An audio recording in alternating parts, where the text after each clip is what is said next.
আসসালামু আলাইকুম। স্ক্রিনে যে ব্যক্তিটাকে দেখতেছেন এই ব্যক্তিটার নাম হচ্ছে যে মামুন।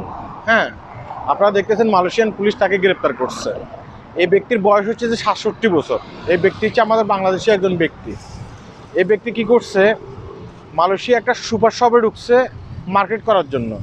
তো সেইখানে মালয়েশিয়ান দুজন মেয়েও ঢুকছে মার্কেট করার জন্য। এই দুজন মেয়েকে সেই দেখে তার চেতনা কিন্তু দাঁড়িয়ে গেছে। কথা কি বুঝতে পেরেছেন? তার চেতনা যে দাঁড়িয়ে গেছে এই দুইটা মেয়েকে দেখে, তখন সে কিন্তু নিজেকে সামাল দেয় নাই। সে ওই দুইটা মেয়েকে উত্তপ্ত করছে এবং কি ওই দুইটা মেয়ের মানে গায়ের দিকেও কিন্তু সে ঘেঁষাঘেঁষি করার চেষ্টা করেছে। এটা কিন্তু মালয়েশিয়াতে যে ওই শপিং মহল আছে সেই শপিং মহলে সিসিটিভিতে ধরা পড়ছে।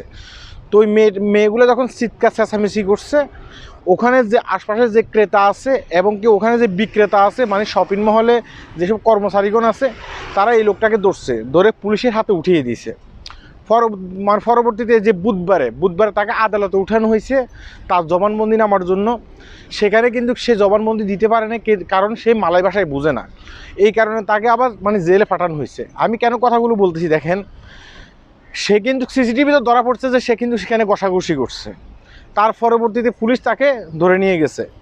একজন ৬৭ বছরের বয়সের মানুষ যদি সিসিটিভিতে ধরা না পড়তো, আমরা বাংলাদেশিরা কি বলতাম?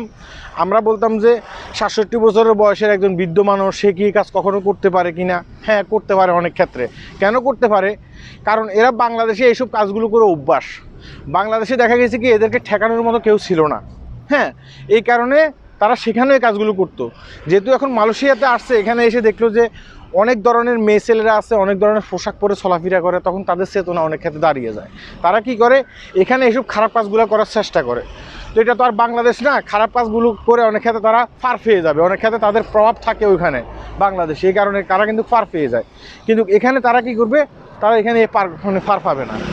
আজকে দেখেন এই লোকটা কিন্তু তার অসচেতনতার কারণে, সে যদি বাংলাদেশে এসব কাজগুলো না করতো, তাকে যদি মানুষ সচেতন করতো, তাহলে সে কিন্তু মালয়েশিয়াতে এসে এইসব কাজগুলো করতে পারতো না। সে এখন কি করছে, সে মালয়েশিয়াতে এসে এইসব কাজগুলো করতেছে। আমি আপনাকে বলতেছি, মালয়েশিয়াতে যখন আসবেন কিংবা আপনি যখন মালয়েশিয়াতে আসেন, মালয়েশিয়াতে অনেক মেয়ের ছেলেপেলেরা আছে, অনেক ধরনের পোশাক পরবে, তারা অনেকভাবে চলাফেরা করবে। কখনো তাদের দিকে তাকিয়ে টিটকারিমূলক কথা বলবেন না। তাদেরকে আপনার শরীরের অঙ্গভঙ্গ দিয়ে বুঝাবেন না যে হ্যাঁ আপনি তাকে আকর্ষণ করতে চাচ্ছেন, তাকে আপনি কিছু একটা করার চেষ্টা করতেছেন। তারা ছোট ছোট পোশাক পরে এই নয় যে তারা খুবই খারাপ একজন ব্যক্তি। অনেক ক্ষেত্রে মালয়েশিয়ান যেসব চায়না মেয়েরা আছে বা বিভিন্ন ধরনের মেয়েরা আছে, এগুলো হচ্ছে তাদের কালচার। তারা ছোটোবেলা থেকে এগুলো পরে আসছে। আমি আমার আগের ভিডিওতেও বলছি। তার মানে এই নয় যে সে আপনাকে দেখানোর জন্য এগুলো পড়তেছে।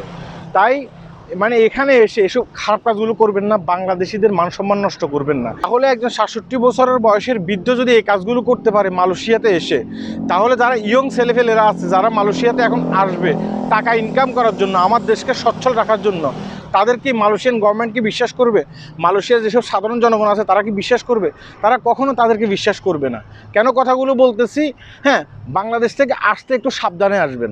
আপনি বাংলাদেশ মানে মালয়েশিয়াকে নিজের দেশ মনে করেন না। নিজের দেশে যেভাবে ইফটিজিং করছেন, যেভাবে উত্তপ্ত করছেন মেয়েদেরকে, আপনি ফার পেয়ে গেছেন।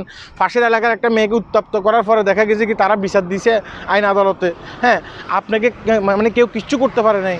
এটা বাংলাদেশ না, এটা হচ্ছে মালয়েশিয়া। তাই এখানে এসে এই কাজগুলো কখনো করবেন না। এই কাজগুলো করলে আপনার জীবনটাকে পুরো তামা করে ফেলবে। যেমন এই ৬৭ বছরের বৃদ্ধ, হ্যাঁ, আর হয়তো বা কখনো সে বাংলাদেশে যেতে পারবে না, কারণ সমস্ত প্রমাণ আছে। সে যে আকামগুলো করছে, সে যে মেয়েটার সাথে ঘষাঘষি করার চেষ্টা করেছে, সেখানে যে শপিং মল আছে, সে শপিং মলের সিসিটিভিতে সেগুলো ফুটে উঠছে। সেগুলো তারা সম্পূর্ণ ওই পুলিশের কাছে জমা দিছে, পুলিশ আদালতে জমা দিছে। হ্যাঁ, সে কথা বলতে পারুক কিংবা না পারুক, সেখানে কিন্তু দোভাষী থাকবে। হ্যাঁ, যে বাংলা ভাষায় কথা বলতে পারে, মালয়েশিয়ান ভাষায় কথা বলতে পারে, সে এগুলো সম্পূর্ণভাবে বুঝিয়ে দেবে। আর এই লোকটা হয়তো বা কখনো বাংলাদেশে যেতে পারবে না। মালয়েশিয়ার জেলে তাকে পুছে মরতে হবে শুধুমাত্র ইফটিজিং করার কারণে। তাই আমরা সতর্ক হতেও হবে। আমরা যদি সতর্ক না হই, তাহলে কিন্তু দেখা গেছে কি মালয়েশিয়াতে আমাদের মান সম্মান নষ্ট হবে। আল্লাহ হাফেজ।